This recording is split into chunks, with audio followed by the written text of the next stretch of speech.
Check one, two, check one, two. All right. Think I'm here. Think I'm here. Hey, everybody. I'm just going to preface this by saying I'm new to YouTube. I'm new to these kind of commentaries and talking about the stuff that's going on. I may not ever drop a YouTube video after this. I've been seeing all the discourse going around about the new Kendrick song and about the Drake beef as a whole. And usually I don't put my 2 cents out there. I'm kind of one to keep it to the chest, but this is just something I don't really see people talking about. And so I just wanted to bring it to light to see if maybe there were people out me who saw it like me, who saw it that way. And you know, maybe maybe bringing it up will cause a little bit of discourse. I don't know, maybe nobody will see it. It's neither here nor there. I just want to start by saying I'm a 37-year-old white man. I grew up in suburban Alabama. I don't know anything about the life of what Kendrick has had to go through or the black plight in general, anything other than being an observer of the music. I'm going to give you a little bit of backstory before we go into my point. When I was 11 years old, I was online and somebody told me about Jay Z. I had no clue who Jay Z was, never heard any rap music in my life at that point. And so the first song I heard was 22 Twos by Jay Z. And then that led into Bone Thugs and Harmony. That led into Tribe Called Quest. That led into Public Enemy and NWA. That led into Wu Tang Clan, which led, further and further down. So I feel like through my taste of hip hop and what I discovered young and kind of kept going in the direction of led me to, you know, not be a fan of Drake. Um, I feel like when that's the music that you listen to and that's the representation that you hear, and you hear all of this pro black commentary that makes sure they let me know as a listener that I'm not a part of it sometimes. And I just need to understand that I'm not a part of it. And I think that through my lens of being an observer, I kind of see the issue with Drake that people talk about. And I've always kind of seen it, and I never really appreciated, I guess, his presence in the game too terribly much. So I'm a little bit biased, but I'm also not a Kendrick fan. I listened to Good Kid, Mad City when it came out. I listened to Section 80, and then for a long time, I never really listened to any more Kendrick. I'm more of an Outcast, Big Crit, kind of guy. I stay kind of Southern music, Wayne, um, that sort of stuff. So I don't really branch out too terribly much. Most old Southern stuff, I still listen to Bun B and UGK and 8 Ball and MJG, and that's my music. That I kind of never grew past that. Um, so like I said, a long way to say I think I was in a way destined to not appreciate Drake as much. Um, but that's neither here nor there. The point that I wanted to get to was I looked at these guys as modern day poets. Going were the days of Emily Dickinson and Edgar Allan Poe. Now we had who I named. We had Tribe Called Quest. We had Bone Thugs and Harmony. We had Black Thought.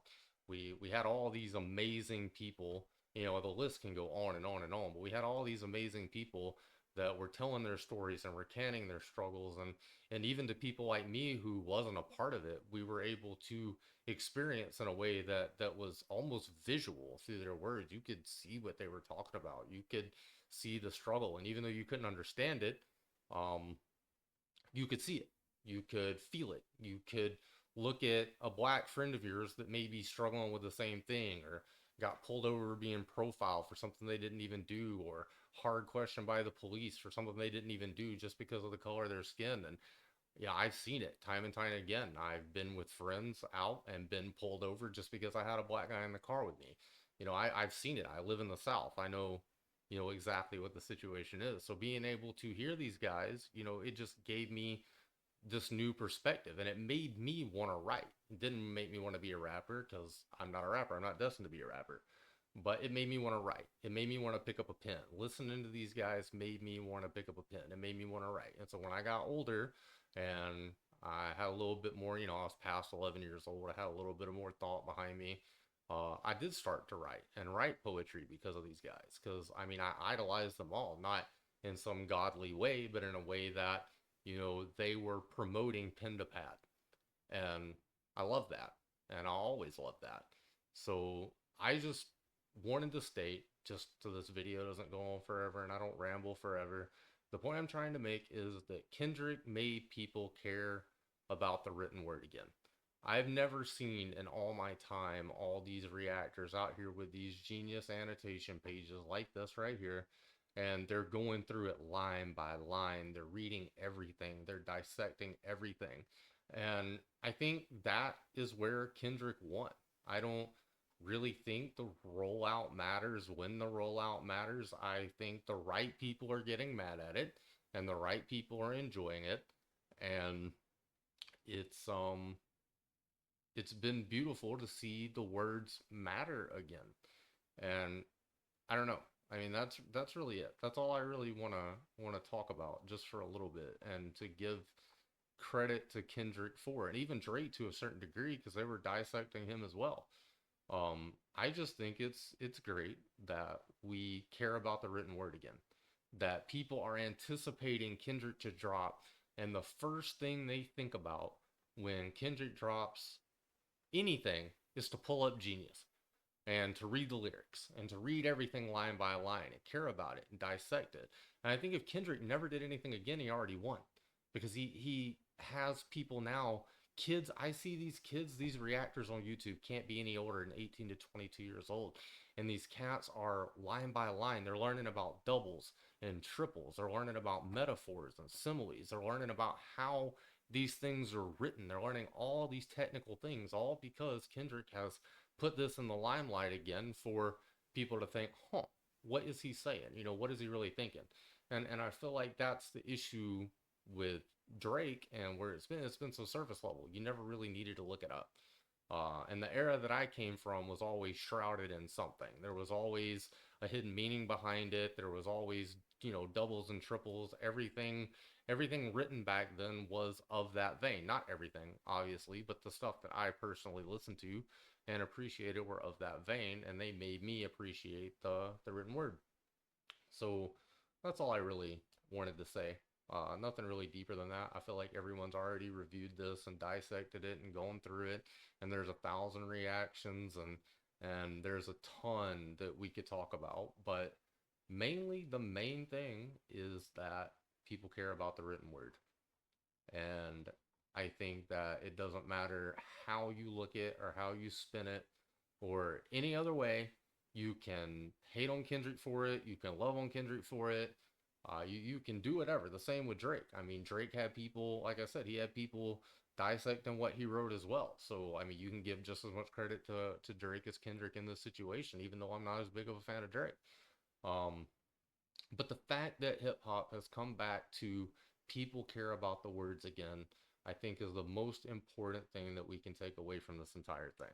And I think we need to be grateful that it's getting to the point where hip hop is being pushed back in that direction. Because for the longest time, I mean, the mumble rap era, I kind of tuned out, to be honest. I didn't listen to music for a long time, not hip hop. And the beef kind of reignited that, not from an aspect of I was cheering for Kendrick or I was cheering for Drake, but from an aspect of what the war was about, which was conscious versus industry. And, I wanted conscious to win, obviously, because that's what I grew up listening to, and it won. Um, but that's neither here nor there. The end of the day, what to me matters is that these kids out here care about these words. They care about learning. They care about the poetry that goes behind it. They care about all the technicalities. It's bringing these kids English lessons they may never learn in school. They may never be taught that their favorite artists are modern day poets. And, they don't want to, none of these people want to revere, they don't want to put Kendrick in a textbook and teach him in school like Edgar Allan Poe. They don't want to do that with any of these I guess, rappers or hip hop artists or however you want to label them. They don't want to do that. But truthfully, they should be the ones in the textbooks because they are the ones who, in the modern day, are absolutely carrying poetry in every way, shape, form, or fashion. No one's doing it remotely close as the hip hop community. So I think we just need to kind of be grateful. Anybody out there that's writers or just loves the written word, loves hip hop for, you know, the sometimes when the beat takes the back seat and the man takes over, like Kendrick did not Watch the Party Die. Um, I think those are the moments for me as a hip hop head that I listen to so much. Is in these albums, you have the bops and you have the bangers, but I kind of always throw those away because I felt like they were put in place to bring you into the deeper tracks and let you hear what's really on the artist's mind. So when I hear a simple beat and a man just talking over it, I'm going to be hooked every time because I just want to hear the poem. I just want to hear the poetry. So I appreciated it. I appreciate everything Kendrick's done. I am really glad that people are breaking it down. I will say though, just to add my own, I am a little hesitant in terms of I know everybody wants to pass the torch to Kendrick and say, oh, he's the future, he's rebuilding, he's, burning it down to building it back up. But I mean, Kendrick and you guys have to understand too that he can't disappear for 5 years if he wants to do that. He's going to have to stay in the limelight, which he doesn't want to do. He already stated it, test is spiritual, but he's going to have to. He's going to have to promote artists that lift these kids up. He's going to have to find replacements for the. He's going to have to find replacements because he can't be there all the time.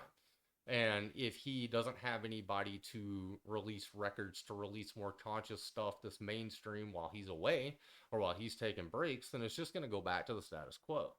So I think, I'm hoping anyway that he has a pretty good battle plan in terms of how he wants to approach this. Because if he just rolls out a couple of tracks, drop stuff on Instagram, simple throwaway stuff just to get people talking, and then he drops an album, he does the Super Bowl, and then he's gone, I mean, he's not bringing anything back. Nothing's coming back. Conscious hip hop's not coming back. Writing's not coming back. We're going right back to where we were at before.